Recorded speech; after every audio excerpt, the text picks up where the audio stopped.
Hi, I'm Gayla. After 20 years of climbing the corporate ladder, I took the leap and started my own business to pursue my dream of creating a work-from-anywhere lifestyle. Having the freedom to work from practically anywhere is such a cool feeling. You're in the right place if you're looking for ideas and inspiration to start and grow your own online business. Every week in this podcast, you'll receive practical ideas, hints, tips, and tricks to help you grow your online business where you can leverage your time and you can accomplish more. You too can experience wonderful adventure and freedom as you live life on your own terms. Hi there, and welcome to another episode of the Gayla Scrivener Show. Now today, I thought I'd pull the curtain back a little bit and share with you some tidbits of a recent coaching session I had with a client. Now today's podcast episode title is Why I Told Her Don't Do a Website. That seems crazy, doesn't it? You see, my client, she's inspired to shift her business online, but she considers herself very technologically challenged. She's having a bit of a tough time imagining what it would be like and what her business would look like because she doesn't understand the opportunities available when it comes to serving her clients online. And that's where I come in. Having someone from the outside helping you see things that you may not necessarily see, that streamlines your education. You get on the fast track of reaching your goals. Now, her line of work is a consultant of sorts, and she works with her clients one-on-one. That's all she does is one-on-one consultation, and she travels to them. Her income is limited to the number of hours in the day and how many clients are booked in those hours. She has made great strides in growing her income, though. She has raised her rates over the years and does a better job in qualifying her clients so that they are a better fit. And she wants to help more people. And for the past 2 years, she's been wanting to go online. But she's hesitant, primarily because she doesn't know where to start at all. She doesn't quite know how everything fits together and how it all works. This client of mine, she used to never log into her laptop. She'd occasionally surf the internet on her phone, but for the most part, she simply avoids tech stuff. And over the past year or so, she's made deliberate effort to check her emails on a regular basis and to clean out her inbox. Now, this is a huge step for her because before that, she'd never log in. Now, she's developing a habit to at least check her email, and that is fantastic. Checking her email isn't such a scary experience anymore for her because it's become a habit. Doesn't mean that she necessarily likes it all the time, but it's not nearly as intimidating for her as it used to be. She's learning that piece of tech, and the more she uses it, the more she understands it, and the better she can manage it. And most importantly, she's gaining confidence in the process. And I'm super proud of her because, like I said, this is a huge step for her. Now, she wants to go online. Super cool. I know exactly what she needs to do, but I needed to hold myself back on overwhelming her too much.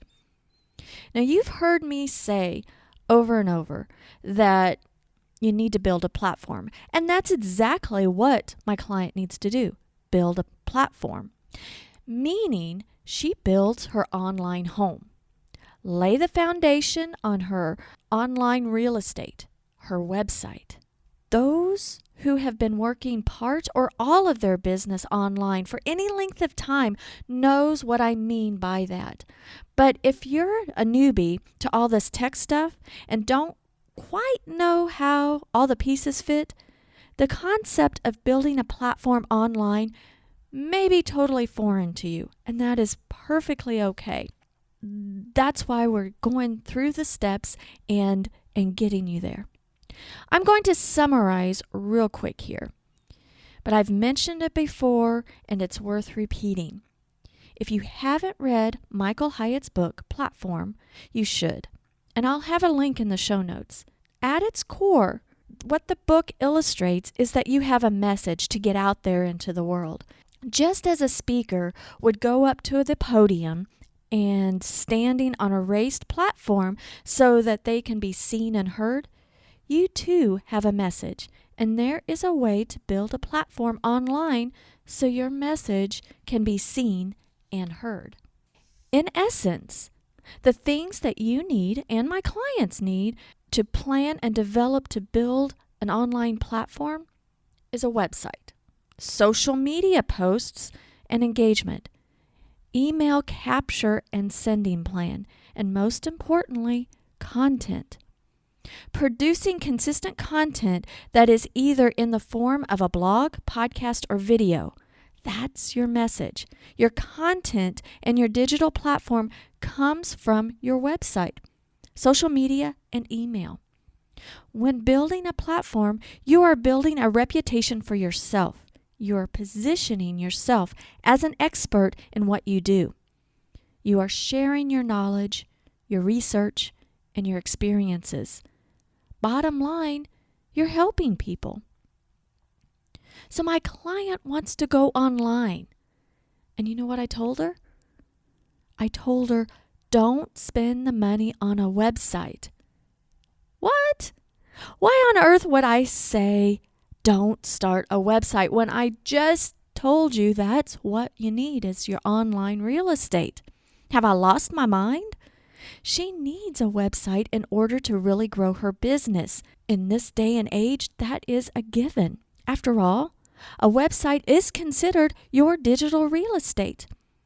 A website gives you more credibility and authority in the marketplace. If you meet someone at a networking event, you better believe that they're going to research you before doing business with you. If you don't have a website, they may wonder if you're really a legitimate business.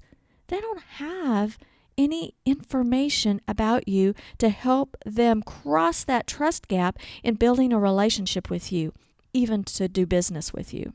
So, pretty much, if you have a business in this day and time, you must have a website. It's essential. So if a website is so essential, why on earth would I tell my client, don't invest the time and money into a website? Well, here's the whole story. My client and I sat down together for about a 2.5 hour intense session where we unwrapped her goals, her aspirations, and her fears. She kept telling me she wants to go online because there's such a great need in the market. She kept repeating that over and over. But as we went into more depth into the conversation, she really, truly had no idea of what being online meant or what that would even look like. There is absolutely nothing wrong with her not having a clear picture at this point. After all, that's why we're working together. But drilling down on helping people online, we needed to first see how she conducts business right now and what she's comfortable with and build on what she already does and what she's already started. I'm super proud of her that she is earning more per session than she has in the past. She's raised her rates. That's great. And she is qualifying her perfect clients better and not taking just anyone. She has a full schedule, which is good. She has a full schedule now, which is good. But the problem is that there seems to be really big peaks and valleys on how busy and how full her schedule is. When there's no appointment, there's no income. For her, it would be really nice to level out those peaks and valleys so that it's not feast or famine. We brainstormed on different revenue streams that could award her a more stable income. If she were to only depend on one stream of revenue, her one-on-one consultation model that she's currently has right now, then that doesn't award her much freedom to take a break for any extended amount of time. As we brainstormed, we came up with possibilities of things like hosting her own workshops, becoming a sought-after speaker in her field, offering online classes, even writing a book. And these were just a few things. Before our conversation, she didn't see herself in any of those roles. She knew she just needed to be online. I was upfront with her and said that there is no doubt about it that she will need to invest into a website. We discussed the dollars involved, the actual money investment, as well as the time investment involved in working or creating a website. I told her hands down that she needed to plan on having that website.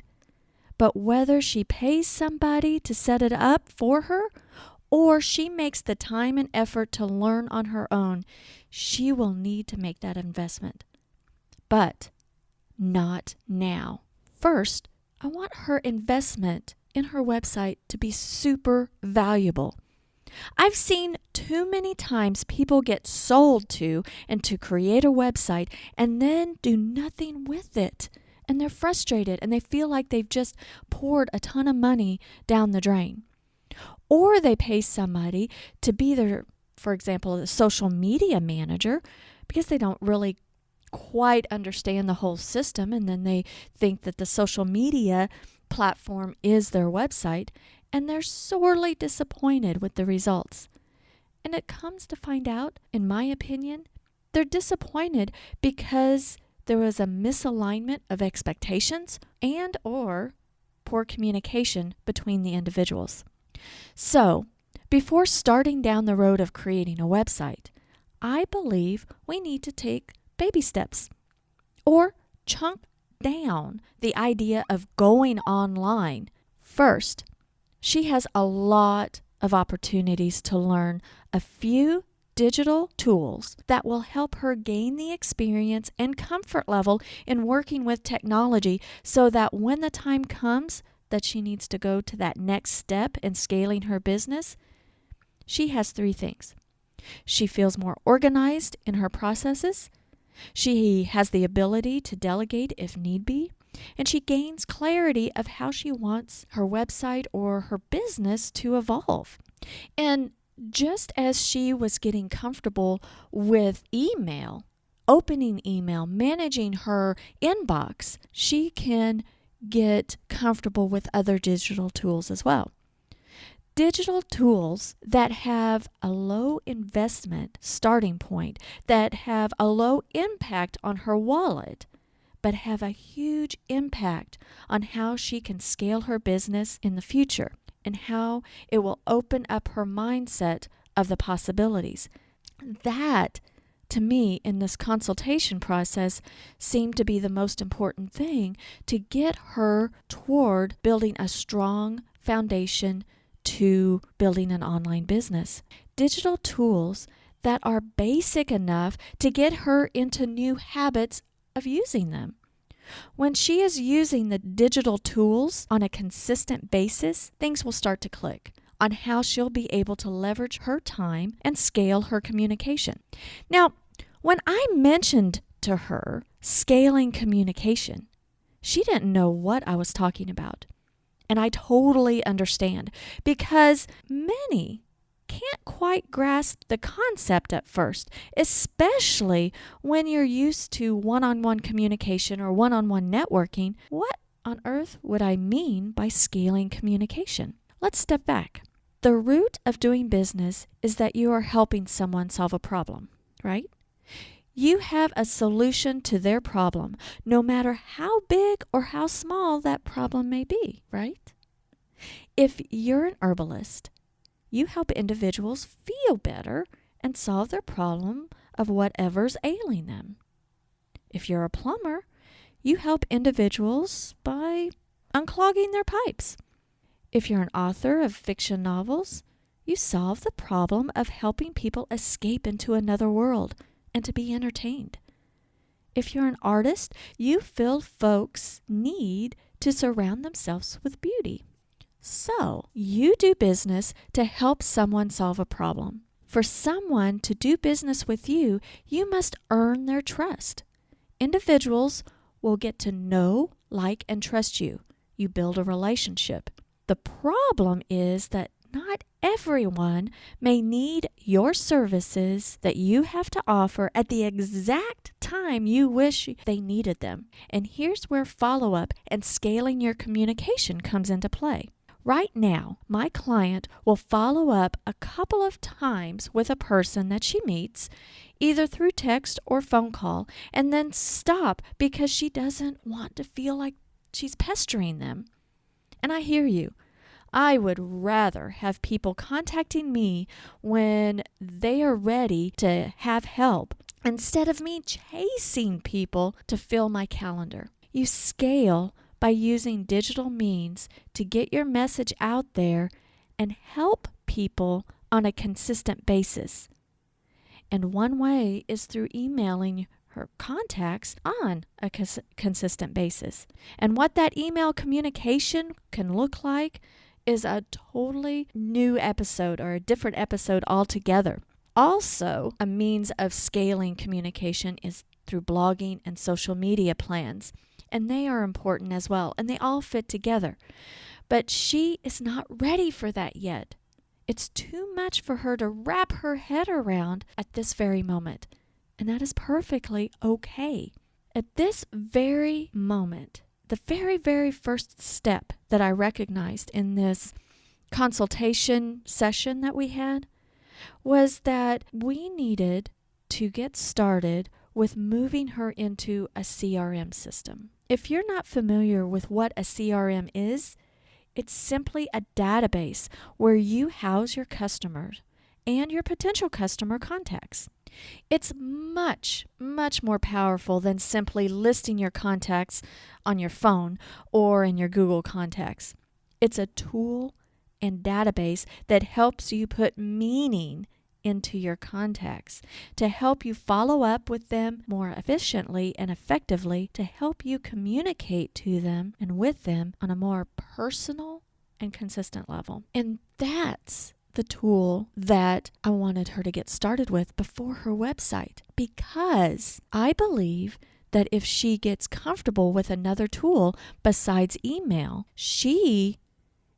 right now she is managing incoming email. With the CRM, she'll learn to connect how her outgoing communication via email and how she can categorize her contacts in a way that she can communicate with them better. And there are a ton of CRM systems out there, and I don't believe that there's a perfect one. But the best systems out there are the ones that you actually use. And for my client, it's my job to analyze kind of how her brain operates, just a little bit, and to see what tool would be the best fit for her. I'm helping her chunk things down so she gets that comfort level, so she gets that self-confidence to move forward. For her, I recommend Less Annoying CRM. Yes, you heard me right, Less Annoying CRM. It has a funny name, but it truly is less annoying. I like them because of the straightforward simplicity of their software, and the price point is perfect for solopreneurs just starting out. Heck, it doesn't have to be for those just starting out either. It has great features to keep things simple and straightforward. It's only $10 per user per month. It's a simple pricing structure. And as an owner of a virtual assistant business, I have a great perspective of using a variety of CRM systems. Because after all, virtual assistants, we use the tools our clients like to use. So we have experience with different ones. So when I'm consulting, I like to recommend a tool that I have experience with and that has the features that my clients need. And this is what I believe with Less Annoying CRM. Not only is their system robust for the price, Their customer support is outstanding. I'd have to say out of this world, actually. You feel like you're their one and only customer. They love working with small businesses, and it shows. So, at our next meeting, my client and I are sitting down together with her computer, and I'm helping her get set up on Less Annoying CRM. I'm helping her set up her account and showing her, because she needs that hands-on to show her what the next steps are. Because of her lack of experience with databases, she would prefer to be shown how it works and how her contacts could be loaded into the database. She and I will work together to get her comfortable with navigating the system and using it. She'll soon see how she'll be able to scale that communication and leverage her time. But I don't want her to do too much too fast. You see, for $10 per user per month, Less Annoying CRM has a ton of features. But I have to be careful to show her one step at a time. Because if she gets overwhelmed, she's just going to throw up her hands and not move forward. I mean, that's a tendency for all of us. And then we get frustrated. So we're chunking it down one step at a time. When she gets comfortable with, let's say, entering contacts or adding tags to them, then we'll start thinking about incorporating her digital calendar and her to-do lists. Not to mention learning and understanding the power of pipelines in the system and integrating LACRM with other tools. What Less Annoying CRM will do for my client is open up her mindset. Open up the opportunity of communicating with her past clients, her current clients, and any potential clients for a more meaningful and consistent way, while at the same time getting used to technology. See, getting used to the technology and being comfortable with it, she's going to make great strides to be able to manage how she wants her website, whether she does it herself or whether she delegates that task to someone else. She will not feel so in the dark, and she would feel more confident on how to grow her business online just simply by starting to use the technology available to her. It's one step at a time.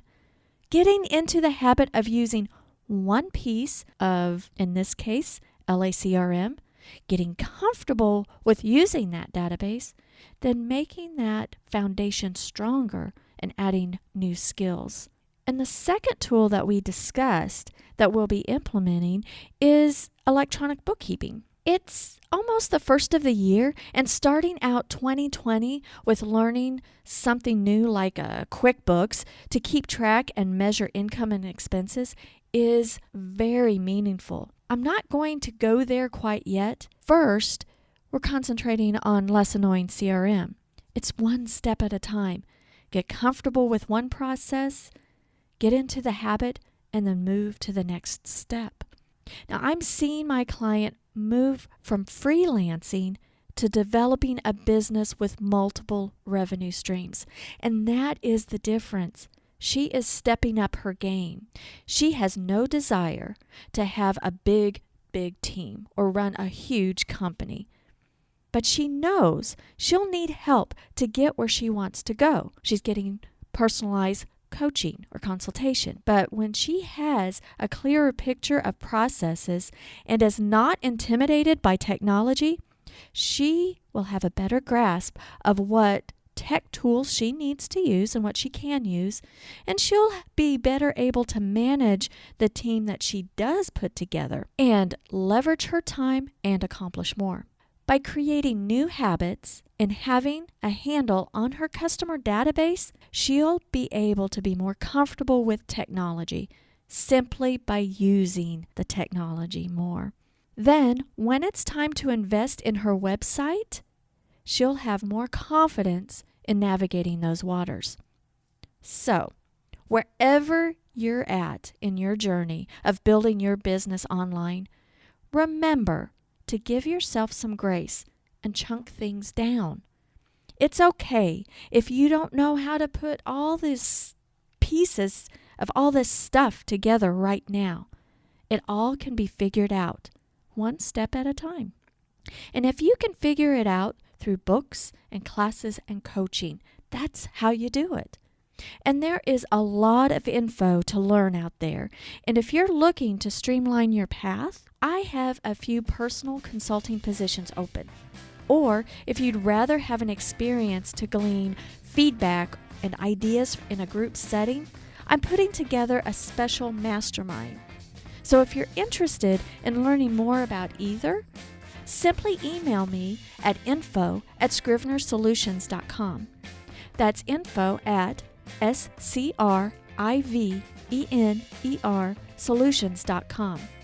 We can set up a brief 30-minute call to see if it's a right fit for us to work together. Now, I do hope you enjoyed today's show and found this episode helpful, and I would be honored if you would subscribe. Well, until next time, have a fantastic week.